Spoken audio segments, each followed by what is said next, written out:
오늘 우리가 읽었던 이 본문 말씀은 이제 여리고성이 본격적으로 이제 무너지는 여리고성 함락에 관한 말씀입니다. 사실 오늘 우리가 7절까지 말씀을 읽었지만 오늘의 이 본문 말씀이 21절까지 이어지는 말씀이에요. 군대에 있어서 군대의 군인에게 있어서 가장 중요한 한 가지 원칙이 있습니다. 그 원칙이 무엇일까요? 그렇죠. 상관의 명령에 무엇이다? 절대적으로 복종하는 겁니다. 만약에 군인이 상관의 명령에 복종하지 않으면 어떻게 될까요? 그렇지. 뭐 맞는 게 좀 다른데 누구는 총을 만나고 누구는 두드려 만나 그러고 맞죠. 그게 중요한 게 아니죠. 상관의 명령에 불복종한다. 이것이 왜 큰 문제가 되냐면 만약에 전쟁이 일어났다고 생각해 봅시다.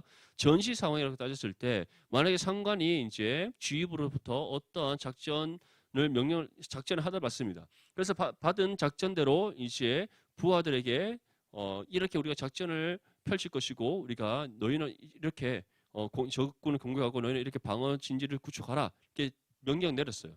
그런데 만약에 군인들이 그 명령에 순종하지 아니하고 복종하지 아니하고 다 도망가 버리면 어떻게 되겠어요? 끝나는 거지, 맞죠? 정말 큰일이 나겠죠. 전쟁에 패배할 뿐만 아니라 수많은 민간인이 다치게 되는 또 생명을 잃는 그런 일들이 납니다. 그래서 군인들은 계속해서 정신교육을 받습니다. 무엇을? 상관의 명령에 절대 복종하라. 왜냐? 그 상관의 명령에 절대 복종함이 특히 전시 상황에서는 한 생명이 죽느냐 사느냐의 문제가 걸리기 때문에요. 운동 경기 또한 마찬가지죠. 운동 경기에서는 운동선수들은 감독과 코치의 명령을 받습니다. 맞죠? 지도를 받습니다. 그런데 운동선수가 감독이고 코치고 나발이고 다 필요 없다. 내 마음대로 하겠다. 경기에서 이길 수 있을까요? 없을까요? 이길 수가 없겠죠. 특별히 뭐 축구, 야구, 배구, 농구 이와 같은 뭐 단체 팀 플레이를 하는 경기 같은 경우는 어떻게 되겠어요? 잘못하면 이제 멱살 잡고 싸우는 겁니다. 맞죠? 그런 일들이 일어나죠. 왜냐? 팀 플레이라는 것은 우리가 한 마음 한 뜻으로 또 우리가 전달받은 그런 감독과 코치의 그런 전술을 따라서 움직여야지 팀 플레이가 이루어지는데 어느 한 사람이 난 그 감독 작전 별로 마음에 들지 않아. 그냥 난 내 쪼대로 할 거야. 이러면 팀 플레이가 어떻게 돼요? 다 깨어지겠죠.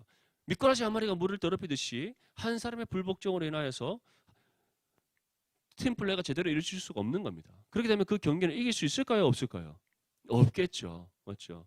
그렇기 때문에 내 마음에 들지 않더라도 우리가 공동체를 위해서 자신의 생각과 마음을 내놓는 희생과 헌신이 필요한 거예요. 그런데 우리의 믿음의 삶은 어떨까요? 우리의 믿음의 삶은 우리의 믿음의 삶 또한 마찬가지죠. 우리가 구원받음에 있어서 우리가 하나님 앞에 어떠한 조건과 요구를 충족시켰기에 하나님께서 우리를 구원하셨습니까? 그렇지 않죠.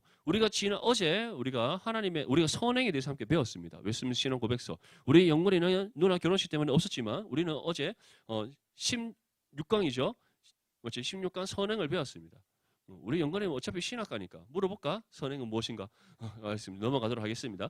어쨌든 우리 어제 선행에 대해서 배웠듯이 우리가 하나님의 선을 행함에 있어서 첫 번째 요구되는 조건이 무엇입니까? 구원이에요. 맞죠? 우리가 구원의 은혜를 받은과 동시에 우리가 이 땅에 하나님의 선을 행하는 삶을 살아가야 믿음의 의무가 주어지는 겁니다. 그런데 우리가 그것을 나의 것을 내려놓고 희생하고 헌신함으로 하나님의 선을 행함을 감당해야 되는 이유가 무엇이라고 얘기했죠?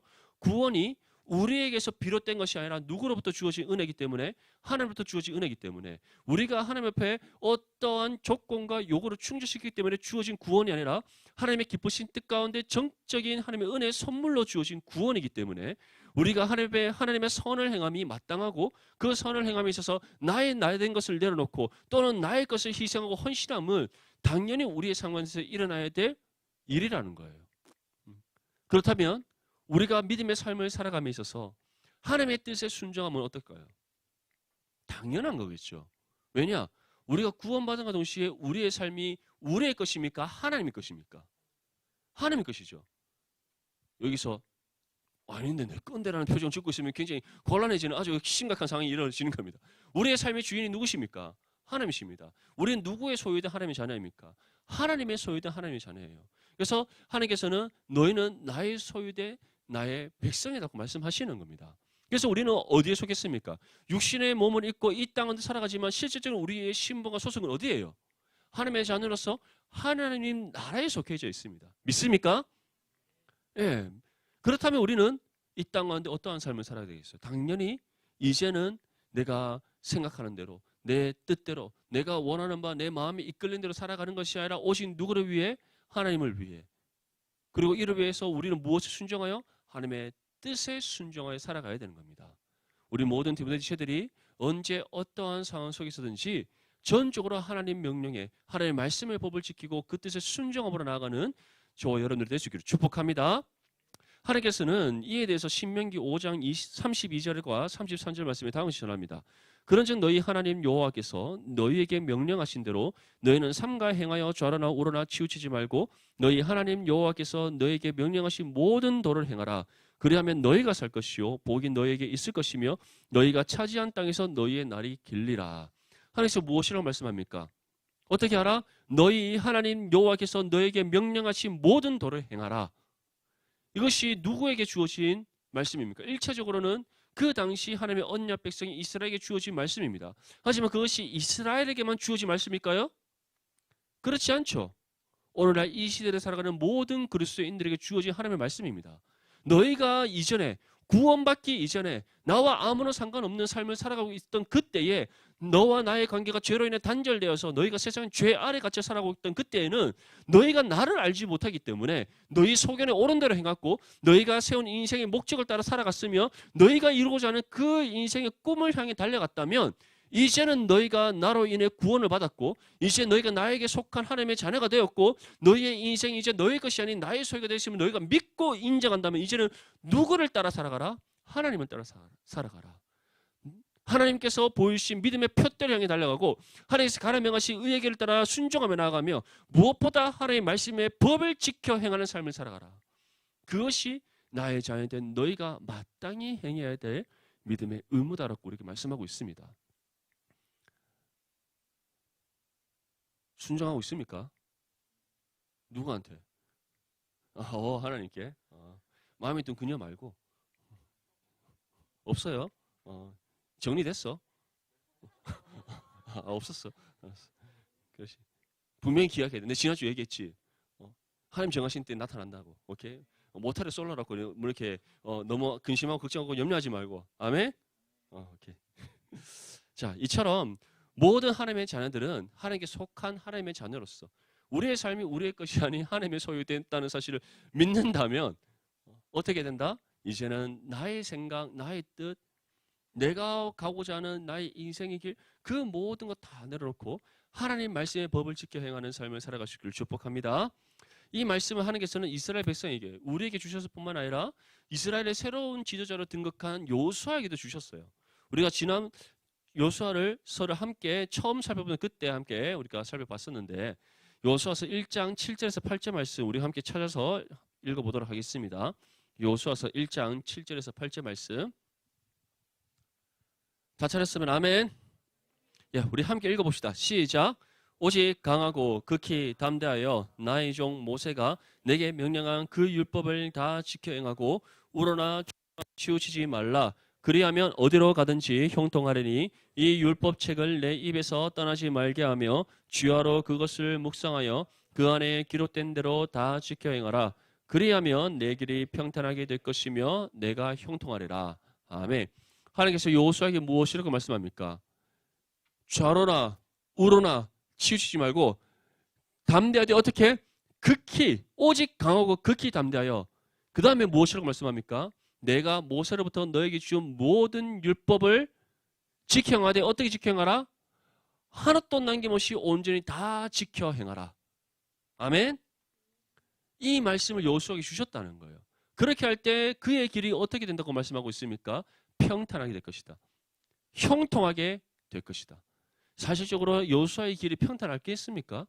이스라엘 백성들의 별명이 뭡니까? 목이 뻣뻣하고 맞죠? 자신의 소견에 옳은 대로 행하는 것에서는 둘째가 하면 서러운 사람들이 누구다? 이스라엘 백성이다. 그런 이스라엘 백성들이 한두 명입니까? 아니죠. 지금 여호수아가 이끌어야 될 이스라엘 백성이 몇 명입니까? 수백만 명이잖아요. 그러한 이스라엘 백성들을 이끌고 나아가는 여호수아. 아무리 하나님의 말씀 법을 지켜 행한다 할지라도 여호수아의 인생의 길이 평탄하겠습니까? 그렇지 않죠. 얼마나 수많은 인생의 굴곡이 있겠습니까? 이미 수많은 굴곡을 경험했던 여호수아고 앞으로도 얼마나 험난한 일들이 있겠어요. 이제는 광야의 생활이 아니라 어떠한 생활입니까? 앞으로는 이 가나안 땅을 정복해야 될 삶입니다. 그건 더 힘들겠죠. 그럼에도 불구하고 너가 오직 극히 강하고 담대한 믿음으로 하나님의 말씀을 불러 온전히 다 지켜 행할 때 어떠한 삶이 된다? 평탄한 삶이 된다. 그것이 무슨 삶? 하나님의 뜻이 이 땅인데 온전히 이루어지는 삶이 된다. 형통한 삶이란 어떤 삶입니까? 어떠한 시험과 환난 속에서도 흔들리지 않는 믿음으로 굳게 서는 그 삶이라는 것을 우리에게 말씀하고 있는 겁니다. 사랑하는 우리 디모데 지체들, 시험으로 시험 받지 않기를 바랍니다. 아멘. 네, 시험으로 시험 받지 마세요. 테스트는 지나갑니다. 성적은 주님께 맡기고 주어진 시험을 최선을 다해 감당할 뿐인 거죠. 오케이? 민우가 화이팅. 그럼 자, 그렇게 여러분들이 앞으로 수많은 시험들이 있을 거예요. 학교 시험뿐만 아니라 여러분들이 앞으로 살아가는 인생 가운데 얼마나 숱한 시험들이 있겠습니까? 시험만 있겠어요? 그 시험을 해서 얼마나 많은 고통과 고난을 겪겠습니까? 얼마나 많은 환난이 있겠어요? 그 가운데 낙심하기도 하고 주저앉기도 하고 때로는 지쳐 쓰러지기도 할 겁니다.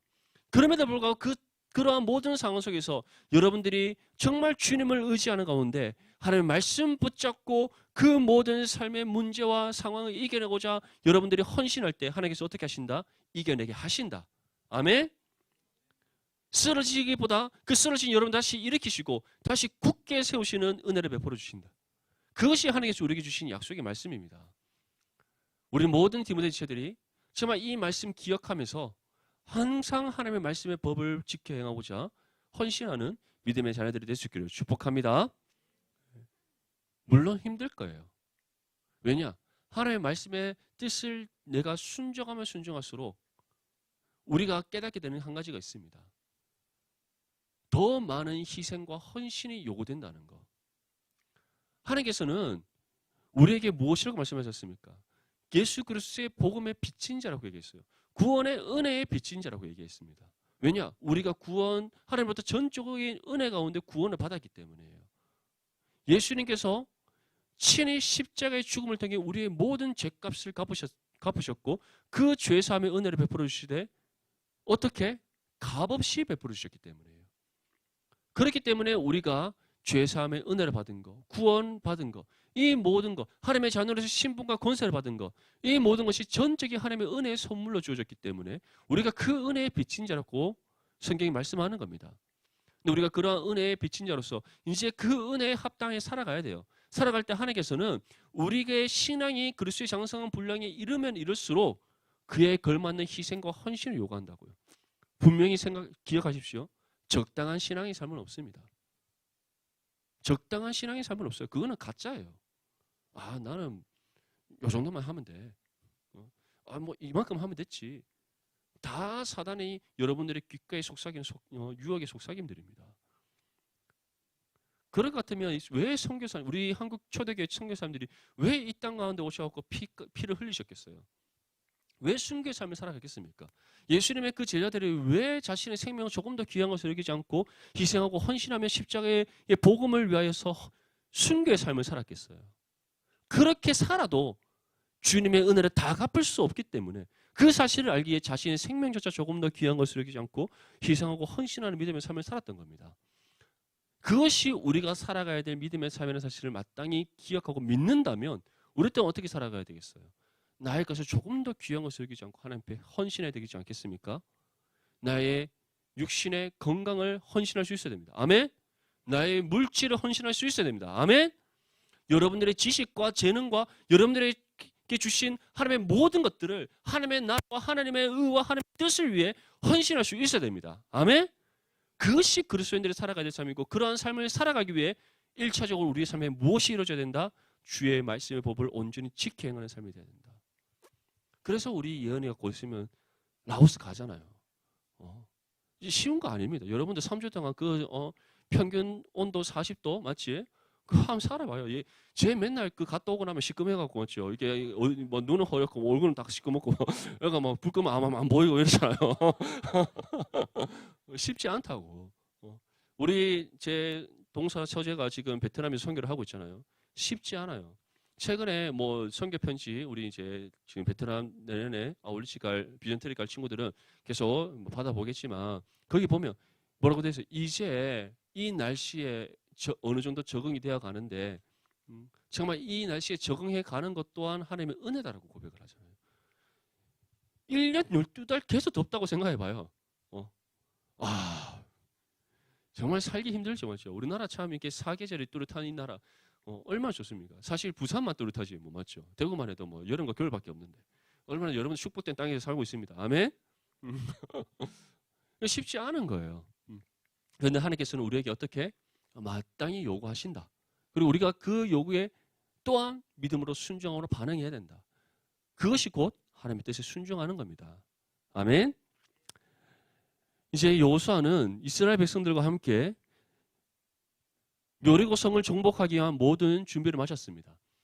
시딤에서부터 하나님께서 이제 본격적인 가나안 땅 정복을 위한 준비를 시키셨는데 이제 그들이 시딤을 떠나 요단을 건너서 가나안 땅에 들어갈 수 있도록 모든 채비를 할 것을 명령하셨습니다.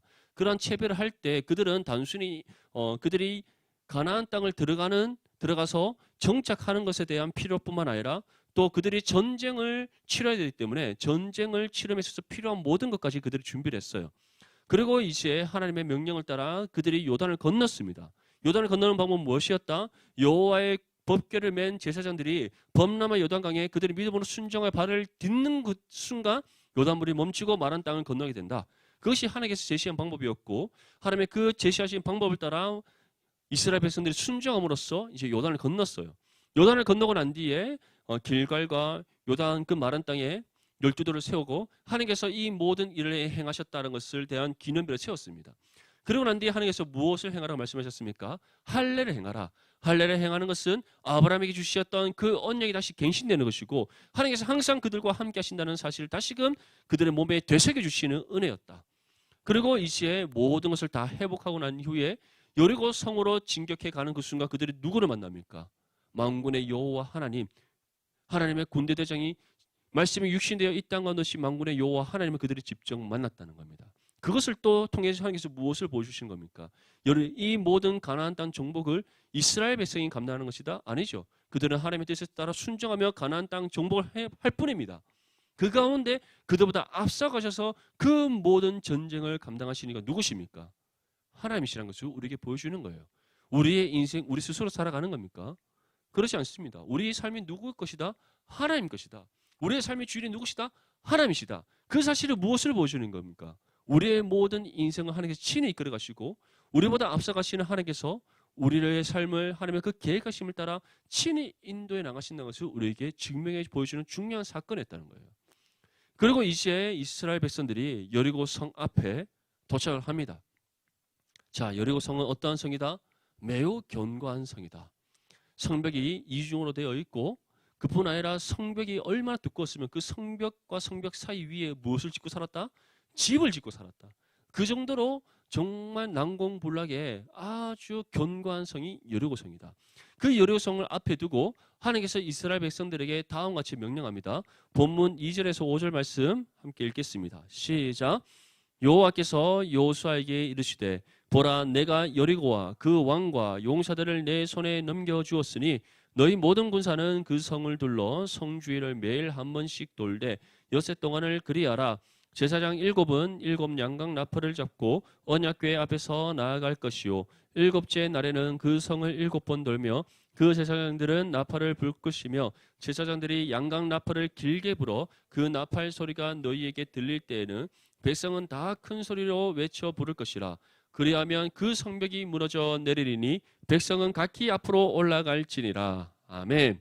자, 하나님께서 제시하신 방법은 무엇입니까? 자, 이제 전쟁을 하기 위해서는 너희가 먼저 막 화살을 쏘아붓고 그 다음에 막 불대포로 쏘고 그런 방법을 제시하셨습니까? 그렇지 않죠. 그 난공불락의 여리고성을 정복하기 위해서 하나님께서 어떤 군사적인 지침을 내리신 것이 아닙니다. 하나님께서 어떠한 지침을 내렸습니까? 자, 7일 동안 여리고성을 돌 것인데 6일까지는 어떻게 돌아라? 한 바퀴씩 돌아라. 그리고 마지막 7번째 날에는 어떻게 돌아라? 7번 돌아라. 7번 돈 후에 누가 제사장들이 양각 나팔을 불면 너희가 여리고성을 향해 무엇을 외쳐라? 큰 함성을 외쳐라. 그러면 여리고성이 어떻게 된다? 무너져 내리리라. 그 말을 진우가 들었다면 어떤 생각이 들었을 것 같아요? 맞죠. 무슨 이 김밥 옆구리 터진 소리가 하고 있냐. 뭐 이런 소리가, 이런 말이 나오겠죠. 맞죠. 무슨 자다가 봉창 두드리는 소리가 아니고, 이게 무슨 소리지? 이게 무슨 말이지? 다들 그렇게 생각하지 않겠어요? 성을 정령하려면 어떻게 그럴 수가 있겠어요. 맞죠. 여호수아 당시 때 성을 정복하기 위해서는 아주 성벽을 뛰어넘기 위하여 긴 사다리를 놓고 그 위에 막 올라가서 맞죠. 성벽 위에 이제 성문을 장악하고 그 다음에 성문을 빡 떼어 부셔서 그 안으로 진격해 들어가서 성을 점령하는 거잖아요. 그게 바로 우리가 일반적으로 말하는 공성전투의 방법이잖아요. 영화 보면 나오죠. 우리 한국 뭐 역사 드라마 봐도 막 맨날 사다리 올리고 막 활쏘 쏘고 대포 쏘고 막 이렇게 하잖아요. 실제적으로 이스라엘 백성들이 뭐 지금으로부터 약 한 3,800년 전에 그들도 비슷하게 싸웠던 것 같아요. 막 이렇게 화살 쏘고 막 성문 부수고 들어가고 그렇게 안 했겠습니까? 그렇게 공성 전투의 방법을 하나님께서 어떠한 지침을 내려줬으면 다들 이해했을 텐데 전혀 다른 방법. 아무 말 하지 말고 그 어떤 소리 내지 말고 한 바퀴씩 6일 동안 돌아라. 마지막 7번째 날에는 어떻게? 7번 돌고 제사장들이 양각나팔 불면 그때 소리를 외쳐라. 그러면 여리고성이 무너지리라. 한번 생각해 보십시오. 이 말을 들었을 때 이스라엘 백성들은 어떤 생각을 했을지. 정말 너무나도 어이없는 하나님의 명령이지 않습니까? 이전까지 그들이 치러왔던 모든 전쟁의 방법과 방식과 다 다른 너무나도 생뚱맞은 그런 하나님의 명령이지 않습니까? 그런데 어떻게 했다? 하나님의 명령을 따라 여호수아는 즉각적으로 순종했다. 여호수아뿐만 아니라 누구도 이스라엘 백성들도 함께 순종했다는 겁니다. 본문 6절에서 7절 말씀에 보면 눈의 아들 여호수아가 제사장들을 불러 그들에게 이르되 너희는 언약궤를 메고 제사장 7은 양각나팔 7을 잡고 여호와의 궤 앞에서 나아가라 하고 또 백성이 이르되 나아가서 그 성을 놀되 무장한 자들이 여호와의 궤 앞에서 나아갈지니라 하니라. 여호수아를 비롯한 이스라엘 백성들이 이 명령에 즉각적으로 순종할 수 있었던 이유는 무엇입니까? 그들이 기억하고 있는 하나님의 은혜의 역사가 있기 때문이에요. 그들이 출애굽할 때 하나님께서 애굽에 몇 가지의 재앙? 10가지의 재앙을 내리셨습니다. 그리고 홍해를 가르친 하나님이세요. 마라의 쓴물을 달게 하신 하나님이십니다. 40년 광야 생활 때 매일 새벽마다 만나를 주셔서 그들의 일용할 양식을 채워주신 하나님이십니다. 때로는 메추라기를 보내셔서 그들의 허기진 배를 채워주신 하나님이십니다. 반석이 물이 나게 하셔서 그들의 목마름을 채워주신 하나님이십니다. 낮에는 구름 기둥으로 광야의 그 뜨거운 태양빛을 가려주시고 밤에는 불기둥으로 그들의 광야의 추위를 이기게 하시고 또 사나운 들짐승들로부터 지켜주신 하나님이십니다. 무엇보다 그들의 옷깃 하나 헤어짐 없이 그들의 모든 삶을 지켜주시고 보호해 주신 하나님이십니다. 무엇보다 그들이 최근에 경험한 은혜가 무엇입니까? 요단을 건너게 하신 하나님, 여호와의 군대 대장을 만나게 하신 하나님. 그 모든 은혜의 경험을 누가 했다? 여호수아를 비롯한 이스라엘 백성들이 했다는 겁니다. 그 은혜의 경험이 있기 때문에 그들은 하나님께서 이 명령을 내리셨을 때 아는 겁니다. 지금 여리고 성을 무너뜨리시는 이는 누구시다? 이스라엘 백성이 아니라 하나님이시다. 하나님께서 친히 이 여리고 성을 무너뜨리고 이 성을 그들의 손에 붙여주실 것이면 그들이 믿고 있는 겁니다. 그렇기 때문에 그들이 하나님의 명령을 따라 순종하면 반드시 그 은혜의 결과가 주어진다는 사실을 믿기 때문에 그들은 한치 망설임 없이 의심하지 않고 믿음으로 순종했던 거예요. 보면 10절에서 11절 말씀에 여호수아가 백성에게 명령하여 이르되 너희는 외치지 말며 너희 음성을 들리게 하지 말며 너희 입에서 아무 말도 내지 말라. 그리하다가 내가 너희에게 명령하여 외치라 하는 날에 외칠지리라 하고 여호와의 궤가 그 성을 한번 돌게 하고 그들의 진영으로 돌아와서 진영에서 자니라. 왜 그들에게 아무 말 하지 말라고 얘기했을까요? 왜 아무 말 하지 말라고 그랬을까요? 수적 될까 봐? 그렇지 않죠. 말하지 말라는 것은 오직 한 가지에 집중하라는 겁니다. 어디에 집중하라는 거? 그들과 함께 하시는 하나님께 집중하라는 겁니다. 오직 한 가지. 하나님의 명령을 따라 순종함으로 하나님께만 집중하여 그 여리고 성을 도는 것에 온 정성과 힘을 다하라는 겁니다. 오늘날 이것을 우리의 삶에 적용한다면 어떠한 것을 우리가 생각할 수 있겠습니까? 하나님을 예배하고 하나님의 뜻에 순종하고 하나님의 자녀로서 합당하게 이 땅에 살아가는 그 일에 전심전력하고 집중하며 하나님만을 온전히 바라보라는 겁니다. 우리가 왜 하나님의 뜻에 순종하지 못하는지 아십니까? 왜 내가 하나님의 뜻을 순종해야 될 그 상황에서 순종하기보다 왜 마음에 갈등이 생기고 하나님께서 우리에게 그 말씀의 뜻을 순종함에 있어서 희생과 헌신을 요구할 때 희생하고 헌신함이 마땅한 줄 알면서도 왜 망설이게 되고 주춤하게 되고 뒤로 한 발짝 물러서는 줄 아십니까? 하나님께 집중하지 않기 때문이에요. 하나님께 집중하지 않기 때문에 우리 생각에 다른 많은 것들이 들어와 있기 때문입니다. 그런 것들이 무엇이겠어요? 다 세상의 가치들인 겁니다. 그것을 조금 더 쉬운 말로 하면 세상의 가치관이 여러분들에게 계속해서 자리 잡히고 있기 때문이에요. 이스라엘 백성들 한번 보십시오. 광야 40년 생활 속에서 하나님의 뜻에 온전히 순종했습니까? 온전히 순종했다라면 광야 1세대가 함께 가나안 땅에 들어왔겠죠. 순종하지 못했잖아요. 순종하지 못한 이유가 무엇입니까? 그들의 옛 삶의 양식을 다 벗어 버리지 못했기 때문이에요. 그들의 옛 삶의 양식이라는 것은 애굽에서의 그들이 익혀져 있던 삶의 양식들입니다. 오늘 따지면 우리가 세상 속에서 학습되고 경험되어진 세상의 가치관들이란 거예요. 하나님께서는 그 모든 것들 다 벗어 던져버리기 원하십니다. 그리고 오직 누구에게만 집중하라? 하나님께만 집중하라. 하나님께만 온전히 집중하라. 거기에서부터 우리는 무엇을 할 수 있다? 하나님의 뜻에 온전히 순종하는 삶으로 나아갈 수 있다. 하나님께 집중하고 하나님만을 온전히 바라보고 하나님만을 온전히 의지할 때 우리는 하나님의 뜻을 따라 순종함에 있어서 때로는 우리의 마음에 갈등이 생길 수가 있고 선택과 결정에 있어서 망설임이 있을 수 있지만 그것이 길지 않다는 거예요. 또는 우리가 잘못된 선택과 판단과 결정을 하지 않을 수가 있다는 겁니다. 사랑하는 우리 모든 디모데 지체들, 지금 이스라엘 백성들이 우리에게 보여주는 이 모습처럼 오직 하나님께만 집중하며 하나님의 말씀의 법을 온전히 지켜 행할 수 있기를 축복합니다. 그것이 우리에게 너무나도 중요한 삶의 모습이고 우리가 반드시 하나님 앞에 행해야 될 믿음의 삶이라는 사실을 기억할 수 있기를 바랍니다. 이스라엘 백성들 한번 생각해 보십시오. 성을 한 바퀴 아무 말 없이 돈다? 여리고 성이 뭐 작습니까? 한 몇 번이면 돌 수 있는 성이에요. 그렇지 않잖아요. 얼마나 큰 성이고 그 안에 수만 명이 살고 있는데 얼마나 큰 성이겠어요. 그리고 가나안 땅이 뭐 날씨가 좋은 땅입니까? 그렇지 않죠. 이스라엘의 그 팔레스타인 땅 자체가 어떠한 땅이에요? 아주 뜨겁고 덥고 강렬한 햇빛이 내리쬐는 그런 땅이지 않습니까? 근데 그런 땅에서 그런 날씨 속에서 그 큰 성 여리고성을 아무 말 없이 묵묵히 걷는다고 한번 생각해 보십시오. 그 쉬운 일일까요? 쉽지 않다는 거예요. 하지만 그 가운데 이스라엘 백성들은 누구를 묵상했다? 하나님을 묵상하고 하나님께 집중하고 하나님의 뜻에 순종하는 것에 그들의 온 전심 전력을 했다는 겁니다. 그것이 하나님께서 우리에게 요구하시는 믿음의 모습이라는 거예요. 세상은 계속해서 우리에게 유혹합니다. 아니야. 주일날만 예배드리면 되지. 야, 시험 치는 주간에는 공부해야지. 자금 받아야 될 거 아니야. 아멘. 앞에 숫자 바꿔야지. 평점 맞지? 뭐 이렇게 유혹한단 말이에요. 지금 친구들 뭐 하고 있어요? 다 시험 준비하고 있잖아. 맞죠? 도서관에서 시험 준비하고 있잖아요. 다들 막 열심히 준비하고 이제 교대도 내일 모레부터 시험이라고 이제 치고 있다. 그래, 화이팅. 어떻게 잘 쳤니?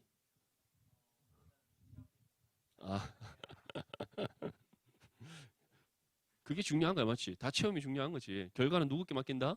그렇지, 하나님께 맡기고. 아멘. 다들 다른 친구들 다 지금 시험 준비하고 있고, 맞죠? 시험만 준비합니까? 자신의 앞으로의 인생의 미래를 위해서 얼마나 투자를 하고 있습니까?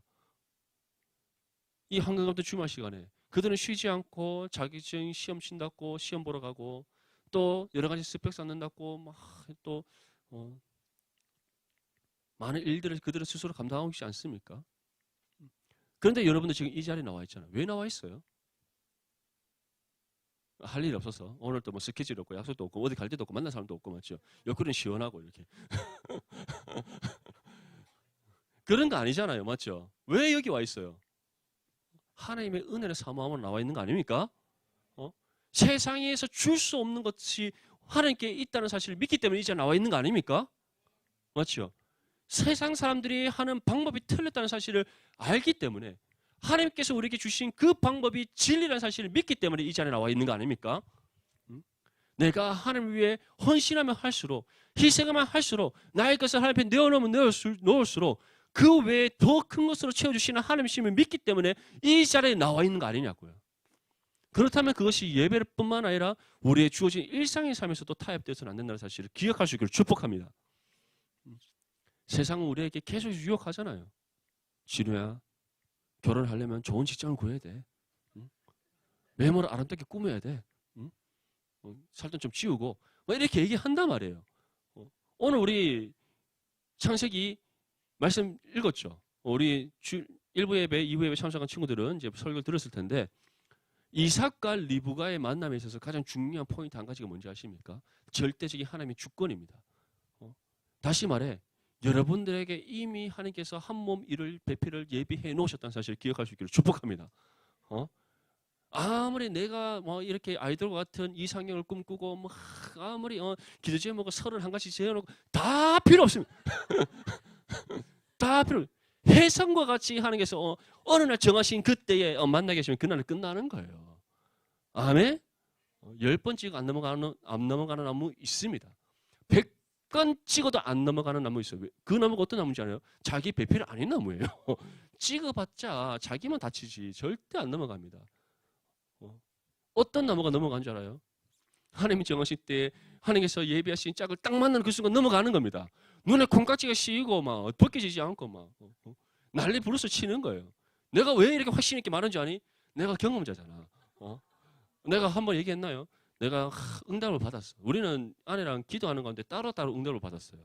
서로를 위해서 기도한 것이 아니라 서로 이제 별로 그런 뭐 그냥 교회 안에서는 아는 사이지만 별로 이렇게 관계가 없었거든. 근데 나는 나대로 배우자를 위해서 기도를 하고 우리 아내대로 배우자를 위해서 기도를 했어요. 근데 하나님께서 딱 동일하게 응답을 주셨어. 근데 이게 진짜 성령의 교통하심 은혜예요. 이렇게 딱 봤는데 서로가 있잖아. 서로가 응답 받았다는 사실을 서로가 확신을 했어. 근데 중요한 거는 진짜 거짓말 교회 안에서 한 몸이는 그냥 지체로서만 이렇게 지나가다 인사만 하는 사이였는데 갑자기 응답을 받으니까 소리 뻘쭘한 정도가 아니지. 이게 뭔 시츄에이션이야. 이런 게 되잖아요. 맞죠? 그런 상황이 되잖아요. 얼마나 난감한 줄 알아요. 좋아하는 감정 하나도 없고 갑자기 굉장히 어색한 기류가 생기고 이거는 뭐 어떻게 되지? 하나님 뜻에 순종해야 되는데 서로가 또 뭐 저는 일단은 자매에 별로 관심이 없었고 결혼을 해야 되는 생각 자체도 없었고 근데 우리 아내는 이제 또 나를 보니까 너무 안타깝고 사실적으로 나한테 우리 아내한테 문제가 아니라 나한테 문제가 있는 거지. 이 형제를 바라볼 때 주의 뜻에 순종하기가 너무 힘든 거야. 중요한 거는 나도 마찬가지라고 뭐 이렇게 생각을 하고 살고 있었는데 내가 하루는 이제 더 이상 주의 뜻에 불순종하면 안 되겠다. 하나님의 명령에 순종해야 되겠다. 그래서 내가 기도를 했어요. 하나님, 오늘 내가 결단하고자 이제 정말 끝을 맺고자 여러분 잘 들어라. 끝을 맺고자 내가 하나님 기도하는 마음으로 딱 갔어. 가면서 내가 어떻게 기도한 줄 알아요? 하나님 정말 세상에서 내 눈에 가장 예쁘게 보이게 해달라. 딱 기도하고 갔거든. 딱 갔거든. 그러고 내가 이제 동네에서 딱 만났어요. 딱 만나는데 콩깍지가 씌이면 세상이 달라 보입니다. 상수야, 알겠지? 세상이 달라 보입니다. 진우야, 알겠지? 아름답습니까? 그래 좋아. 아이고야. 그래 좋겠다. 세상이 달라 보입니다. 그게 하나님께서 딱 정하신 때에 정하신 배필을 딱 만나면 일어나는 현상입니다. 아멘? 내가 경험했어. 이거는 만고불변의 법칙입니다. 아멘? 그러니까 여러분 하나님의 명령에 딱 순종했더니 은혜의 결과가 주어지잖아요. 아멘? 만났습니까? 요즘 뭐 그렇게 싱글벙글 뭐 계속 웃고 뭐가 그렇게 좋은지 모르겠네. 이스라엘 백성들 또한 하나님으로부터 받은 은혜의 경험이 있었다는 거죠. 어떤 은혜? 광야 40년 생활, 출애굽의 과정, 홍해 갈라지고 요단강 강물을 건너고 할례를 받고 또 그 외에 하나님께서 얼마나 그들의 지금까지 여리고성 앞에 나오는 그 순간까지 얼마나 숱한 하나님께서 은혜를 많이 베풀어 주셨습니까? 그 모든 은혜가 그들의 삶 가운데 경험되어지고 그것이 그들에게 하나님의 명령에 절대적으로 순종할 수 있는 신앙의 토양으로 자리 잡았다는 거예요. 그 순간 그들이 순종했더니 어떠한 은혜의 결과가 있게 되는가? 우리 본문 20절에서 21절 말씀 함께 읽겠습니다. 시작. 이에 백성은 외치고 제사장들은 나팔을 불매 백성이 나팔 소리를 들을 때 크게 소리 질러 외치니 성벽이 무너져 내린지라. 백성이 각기 앞으로 나아가 그 성에 들어가서 그 성을 점령하고 그 성 안에 있는 모든 것을 온전히 바치되 남녀노소와 소와 양과 나귀를 칼날로 멸하니라. 아멘. 어떻게 되었다? 그들이 이제 하루에 6일 동안은 하루에 몇 바퀴? 한 바퀴. 마지막 7번째 날에는 어떻게? 7바퀴. 7바퀴를 모두 돈 위에 이제 제사장들이 양각 나팔을 불고 그 소리가 들린과 동시에 온 백성들이 여리고성을 향해 소리를 외쳤더니 어떻게 되었더라? 돌 하나 남지 않고 모든 여리고 성벽이 다 무너져 내렸더라. 지금 이 양각 나팔을 불고 소리를 지르기 전에 여호수아는 이스라엘 백성들에게 다음과 같이 명령을 합니다. 본문 17절에서 19절 말씀 보면 이 성과 그 가운데 있는 모든 것은 여호와께 온전히 바치되 기생 라합과 그 집에 동거하는 자는 모두 살려주라. 이는 우리가 보낸 사자들을 그가 숨겨주었음이니라. 너희는 온전히 바치고 그 바친 것 중에서 어떤 것이든지 취하여 너희가 이스라엘 진영으로 바치는 것이 되게 하여 고통을 당하게 되지 아니하도록 오직 너희는 그 바친 물건에 손대지 말라. 은금과 동철 기구들은 다 여호와께 구별될 것이니 그것을 여호와의 곳간에 드릴지리라 하니라. 여호수아는 두 가지 명령을 내립니다. 첫 번째는 기생 라합과 그 집에 거주하고 있는 그 모든 사람들을 어떻게 손대지 말라. 그들을 다 살려주라고 명령합니다. 이 명령은 왜 내렸을까요? 이미 기생 라합이 누구와 약속을 맺었습니까? 여리고성을 정탐한 그 두 정탐꾼과 약속을 맺었잖아요. 근데 이것은 두 정탐꾼과 기생 라합의 약속이 이전에 누구와 누구의 약속입니까? 하나님과 라합의 약속인 거예요. 하나님께서 그 두 정탐꾼을 통해 기생 라합과 약속을 맺어주신 겁니다. 왜냐? 라합은 이미 이스라엘 백성과 함께 하셨던 하나님에 대한 소식을 다 듣고 정말 하나님만이 살아계신 하나님의 사실 그가 믿는 그 믿음의 고백을 드렸잖아요. 하나님 기생 라합의 그 믿음을 보시고 그와 관련된 모든 가족들을 살려주겠다 약속하신 겁니다. 그래서 여호수아는 그러한 하나님의 약속을 이행하는 그 실천을 우리에게 보여주는 거예요. 또 두 번째는 여리고 성에서 이제 모든 남녀노소 그리고 어린아이 상관하지 않고 다 멸하여 죽이고 그 성에서 취한 모든 것을 누구께 다 드려라? 하나님께 온전히 드려라. 왜 그 성에서 취한 모든 전리품을 하나 남김없이 하나님께 온전히 드려라고 여호수아가 명령했을까요? 이스라엘 백성들이 여리고 성을 점령하면서 그들이 실제적으로 감당한 것은 무엇입니까? 하나님 뜻에 순종할 밖에 없습니다. 성을 한 바퀴씩 두고 마지막 날 7번 도는 거 그밖에 없습니다. 그렇다면 그 성을 친히 무너뜨리고 그 성을 그들의 손에 넘겨주신 이는 누구십니까? 하나님이란 거예요.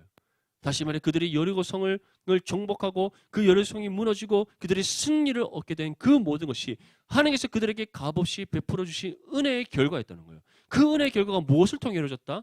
이스라엘 백성들이 하나님의 명령에 순종한 결과로 주어졌다는 겁니다. 그래서 이스라엘 백성들은 무엇을 지금 하나님께 고백을 해야 되는 겁니까? 이 모든 것이 하나님께서 우리에게 주신 은혜라는 사실, 전적인 하나님의 은혜의 결과로 주어졌다는 사실을 그들이 믿는 그 믿음을 하나님께 고백해야 되는 거예요. 그것을 무엇을 통해? 그 성에서 취한 모든 전리품을 하나 남김없이 하나님께 온전히 드리는 것을 통해 이 모든 것이 하나님께서 우리에게 베푸신 은혜라는 사실을 믿음으로 고백하도록 여호수아가 명령한 겁니다. 이 명령과 함께 여호수아는 무엇이라고 외칩니까? 너희에게 이 성을 주셨느니라. 16절 끝에 보면 이렇게 나와 있죠. 여호수아가 백성에게 이르되 외치라 여호와께서 너희에게 이 성을 주셨느니라. 이 믿음의 고백을 하며 이제 제사장들이 양각 나팔을 불 때 모든 이스라엘 백성들이 어떻게 했다? 소리를 외쳤다. 그랬더니 여리고 성이 어떻게 되었다? 완전히 무너져 내렸다. 하나님께서 승리를 주시는 은혜, 하나님의 명령에 순종한 결과로 그 여리고 성을 취하게 하시는 그 은혜의 결과, 승리의 결과, 믿음의 승리의 결과를 이스라엘 백성들이 주셨다는 겁니다. 그런데 우리의 삶은 어떻겠습니까? 마땅하지 않겠습니까? 맞죠? 마땅하지 않겠어요? 당연하지 않겠어요? 어떠한 상황 속에서도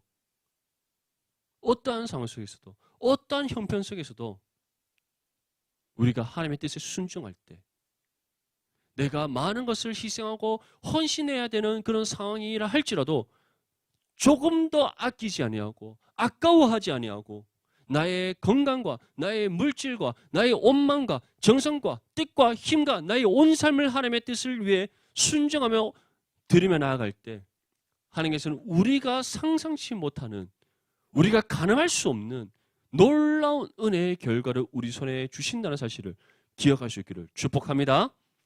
그것이 하나님께서 우리에게 약속한 말씀입니다. 그러면서 여러분들 어떠한 한 주간의 삶을 살아왔습니까? 어떠한 삶을 살아왔습니까? 하나님의 뜻에 순종하는 삶을 살았습니까? 순종하려면 이제 말씀을 읽어야 될 텐데 말씀을 묵상하고 있습니까? 아멘? 네, 말씀을 날마다 여러분들의 입술에서 떠나지 않기를 축복합니다. 우리가 즐거이 주하러 하나님의 말씀을 묵상할 때 하나님께서는 말씀 가운데 역사하시는 그 은혜로 우리의 삶을 향한 하나님의 선하시고 기뻐하시고 온전하신 뜻을 바르게 분별해 깨닫게 하십니다. 그리고 우리가 그 뜻을 따라 순종을 살아갈 수 있도록 날마다 성령께서 우리를 어떻게 하신다? 도우십니다. 우리가 어제 배웠죠. 하나님의 선을 행함에 있어서 누가 우리와 함께 하신다? 우리 안에 임하셔서 함께 하신 성령이 함께 하신다. 우리가 행하는 것이 아니라 누가 우리를 통해서 그 선을 행하게 하신다? 성령께서 행하게 하신다. 어떻게? 친히 우리에게 필요한 능력을 주시고 지혜를 주시고 도움의 손길을 베풀어 주셔서 하나님의 그 뜻에 합당히 살아가게 하시는 은혜를 베풀어 주시는 겁니다. 그래서 우리가 늘 깨어 말씀을 읽고 말씀의 뜻을 붙잡고 성령을 의지하여 기도해야 되는 겁니다. 경건의 훈련에 힘써야 되는 겁니다. 그래야지 우리가 그리스도의 장성한 분량으로 우리의 신앙이 성장할 뿐만 아니라 복음과 삶의 일체를 온전히 이루어 하나님의 명령에 온전히 순종하는 믿음의 삶으로 나아갈 수 있는 겁니다. 그러한 사람은 악인의 꾀를 따르지 않습니다. 죄인들의 길에 서지 않습니다. 오만한 자들의 자리에 앉지 않습니다. 하나님의 뜻을 나의 뜻과 저울질하지 않습니다. 하나님께서 우리에게 어떤 희생과 헌신을 요구할 때 그것을 아까워하지 않습니다. 적당하게 신앙생활하고 적당하게 헌신하고 적당하게 희생하고 적당하게 예배드리고 적당하게 살아가고 그런 거짓된 인생을 살아가지 않는다는 거예요. 조금 더 나의 것을 귀한 것으로 여기지 않고 하나님을 위해 전적으로 희생하고 헌신하는 믿음의 삶을 살아가게 된다는 겁니다. 그렇게 우리가 하나님의 명령에 순종했을 때 어떤 은혜의 결과가 주어진다? 우리보다 앞서 행하시는 하나님께서 놀라운 믿음의 승리를 안겨다 주신다. 하나님의 나라와 의가 이 땅 가운데 이루어지게 하시고 그것을 가시적인 열매의 결과로 우리로 하여금 보게 하시고 손에 갖게 하시고 몸으로 경험케 하시는 은혜를 베풀어 주신다는 것. 다시금 기억하며 우리의 전 삶을 하나님께 드리고 하나님의 명령에 절대적으로 순종하여 놀라운 은혜의 결과를 경험하며 나아가는 저와 여러분들의 삶이 될 수 있기를 주님의 이름으로 축복합니다.